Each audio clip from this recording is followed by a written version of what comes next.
Well, hello everyone, and thank you for joining us for our February foster parent info session. Liz and Pat here to talk about 5 things to know before becoming a foster parent. But first off, we have a new online pre-service starting soon, Thursday, March 25th. Reach out to Pat. Her contact info is in the description of this video. Always willing to chat. These trainings are virtual and online, so still from the comfort of your home and just easier than ever, but there's always a need for more foster parents. For sure, for sure. So jumping in, to talk about the 5 things to know before becoming a foster parent. These are just things to think about that other foster parents have said before, that to think about and prepare yourself before welcoming a child into your home. And the first thing to know is that you can be a respite provider. Right, that's number one. Sometimes people will say they don't have enough time to have a child in their home full time. You know, they're not sure what that would all involve. Well, we need respite parents. So a respite provider goes through the training just like any other foster parent program would. You would go through our training. You would have your home study.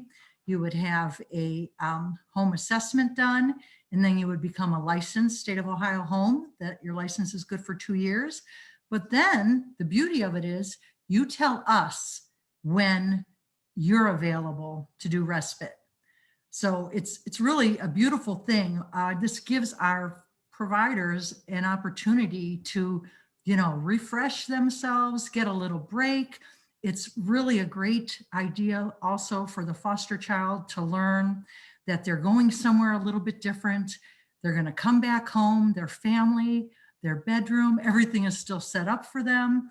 So it also brings on some trust that I think is so important for our kids. So you can consider doing this part-time. Moving right along. So the second thing is to just understand the foster child's past, that maybe they've come from a hard place.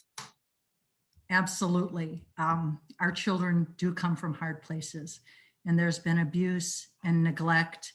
And sometimes we don't always know the whole story.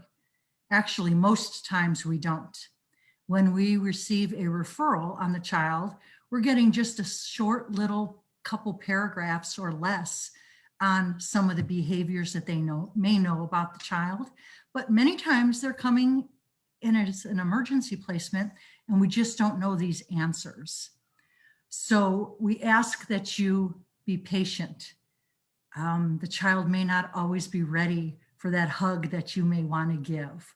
You have to be a little bit slow on giving out those hugs, but the praise will be heard, and let them, meld a little bit with your family, and then you get a little rapport going with the child.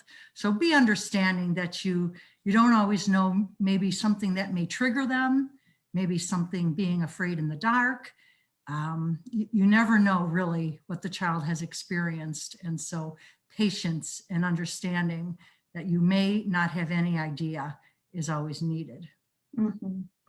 And our pre-service trainings, a few topics talk about the effects of trauma, and just try to help you as the parent have more understanding and more knowledge of how this affects a child and how they carry it with them, and just their behaviors and their thought processes might be just really different just because of what they've experienced before. Absolutely, absolutely. So the third thing is to build a network of support, and just have people surrounding you to support you. Absolutely. And when I interview a family that's ready to join, that is one of the questions I actually ask is, do you have a support system? It could be some friends, it can be family nearby. Some people have a church or an organization where they have support, where they can call on someone to maybe step up if they're not able to, maybe picking a child up from school, if the child is sick from school. And just where you build a friendship with someone and a rapport for someone who knows where you're coming from, that maybe you could pick up the phone and say, hey, this is going on right now. What's your input? And right now at Pathway, we have just started a support group to kick off 2021. And it is just foster parents. And they're able to talk and, vent to each other, maybe put out an idea or two, have you tried this? How do you deal with this or this problem? And it's so far so good. And that's the goal is sometimes during training, you make new friendships and those people are there to support you, because it's not easy. It's not easy. So as the saying says, it takes a village. That is very, very true. So. Definitely. And while we as Pathway staff offer support and case managers are there 24/7, there's still just that connection that you feel with other foster families. They get it and they know. And so just being willing to be part of the support group going on and just forming relationships with other people in the classes is definitely important. For sure. So the fourth thing is, and talk about this also in training, but to have compassion for the child's bio parents. Absolutely. You just have to be understanding that when this child was born, they were wanted and loved. And for whatever reason, maybe that's happened in their life, they're not able to parent right now in the way that would be appropriate to show the child love in a nurturing environment. And so we ask that you be not only supportive of the child's bio parents, but to show that unity, that the child knows that they were loved. The goal is always reunification in foster care. So there very well can be visits. It may be a visit with a grandma or a bio parent. And so we're looking for that transition to help them know that they're in a safe place right now, while maybe their mom or their dad is working on the skills that they need to do better and to be able to have them reunited with them back home. And that's definitely not always an easy thing. And that's another place where a lot of times support from a foster parent who's gone through this, where they can give insight and let them know that the time you're with the child, you're making such a difference in the life of the child while they're with you. Yes, definitely. And we hear this from people who say, oh, I would love them too much. I would have such a hard time seeing them go, but that is exactly what those children need. They need someone to care and support and love them and encourage them no matter what, and just want the best for them. And sometimes the best for them is to go back home, and just to be understanding of that and supportive of that is definitely very important, being a foster parent. For sure. One of our longtime foster parents, they'll tell stories about how at Thanksgiving and over the holidays, they come back. You've made a difference in the life of that child. They come back. And it's just, I just get like goosebumps even when I think about these kids who then go for a Thanksgiving dinner and have grown up and realize now that time in their life, this person did make such a difference for them. So, Yeah. And so lastly, we'll read from an excerpt from Together We Rise, which is just an organization that supports foster care agencies and foster children. And this comes directly from a former foster child. Okay, so I'm going to read this right here. So this says, I am a former foster child. Don't think I am like everyone else. I am not just what those forms say. I am not just what those social workers say, who only knew me for a quick visit and not from the day-to-day.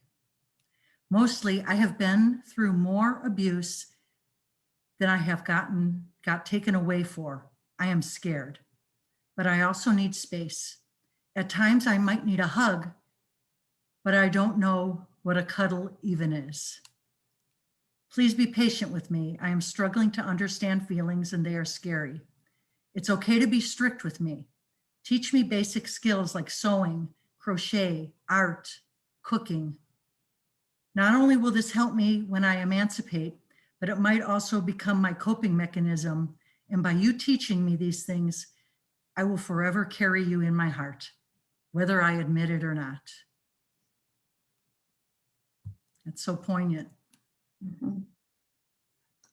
Yeah, just to hear those words from an actual person who experienced foster care, they can articulate what they need. And oftentimes kids coming into your home, they don't know what they need. They've never experienced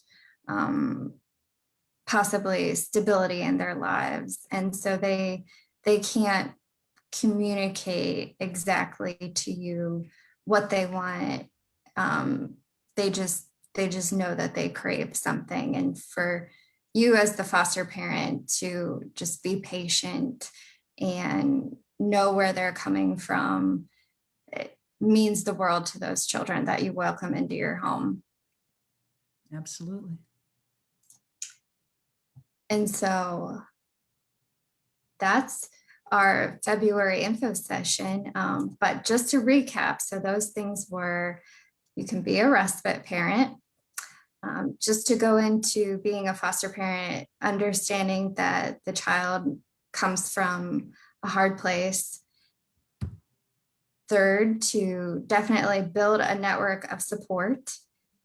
Fourth, to have compassion for the child's bio parents. And lastly, just you can rewind the video a little bit and listen again to the former foster child's advice, just know that they're not exactly what they are on paper.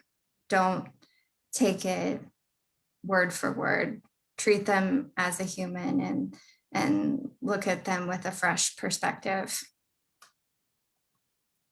Absolutely. So once again, our new pre-service starts online on Thursday, March 25th. You can reach out to Pat at 330-818-0444 or her email, plott@pathwaycfc.org. Just open your heart and open your home and just be willing to make a difference for a child in need. Absolutely.